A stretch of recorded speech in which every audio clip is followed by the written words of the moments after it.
Today we're here to talk about not a tiny topic, influenza. Right. And maybe just to kick things off, give us a perspective of why influenza is important and how the zoonotic aspects of animals and humans and why that's important to us. Sure. Well, I think it's influenza A viruses among other influenza viruses are definitely important. I think it's easy to appreciate because I think it's a topic most are familiar with when you look at it from the human perspective. We know that each year, pretty much fall and spring, we have human influenza seasons in which several thousand people are infected with influenza. And in the past, when you look at flu as well, I mean, it has been responsible for some pandemics. And you can say since COVID-19, the word pandemic has become pretty much a household term. And influenza has been involved in several of those. And if you go back to 2009, which was a while ago, we had a major pandemic with an influenza, an H1N1.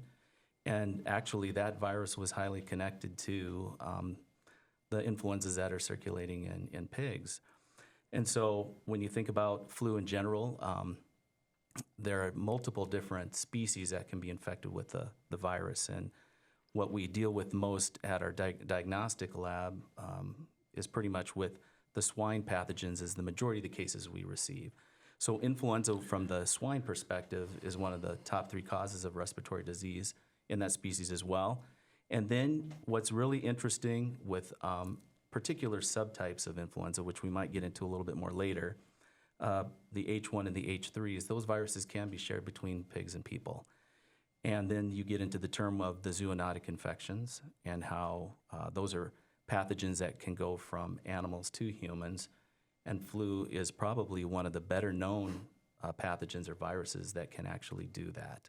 So from the standpoint of the repeated infections on the human side, we have endemic infections that constantly circulate on our swine farms and the cause of respiratory disease there, and then the interplay between humans and pigs, among other species as well. It really, I guess, highlights the importance of the virus in general. So you talked about swine and humans, but correct me if I'm wrong, I believe there's a canine influenza, equine influenza, obviously influenza in poultry.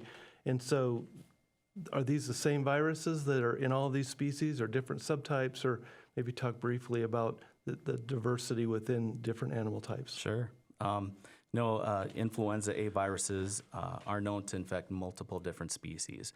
And like I just commented a minute ago, we're most familiar with the H1 and the H3 subtypes. But actually, there are 16 different HA subtypes that can circulate amongst our avian and mammalian species. And it doesn't mean that all of the different species are infected with all of those, but there is probably, you could say, a risk level associated with many of those. So when you look at the different species, avians are actually our waterfowl or the primordial host for all of the 16 of the subtypes. So those viruses will circulate within that particular species pretty much on an ongoing basis. And then you've got the multiple different mammalian species, and we've already talked about humans and swine, but there are others in which the viruses can circulate too, and it can get pretty wild. I mean, we can get some mammals that are associated from our oceans and stuff, our seals and whales even have some subtypes that can affect them. And then you already mentioned that we can have influenzas in horses. Those are H3 viruses primarily, but they would not be exactly the same strain, although they're the same subtype. So then you start to get into talking about diversity within subtypes. And then on the canine side, there's some H3s as well. And I think each species can kind of take their turn with being kind of the highlight of the day with different spillovers that can occur. And it wasn't too long ago, an avian H3N2 spilled over into the canine species, and that was a hot topic for a little while there too. So that just mentions or highlights a few of the different species that can be infected with flu, but really it has an impact on much more than just humans and swine, which are probably, just in general, the more the common topics in which influenza comes up.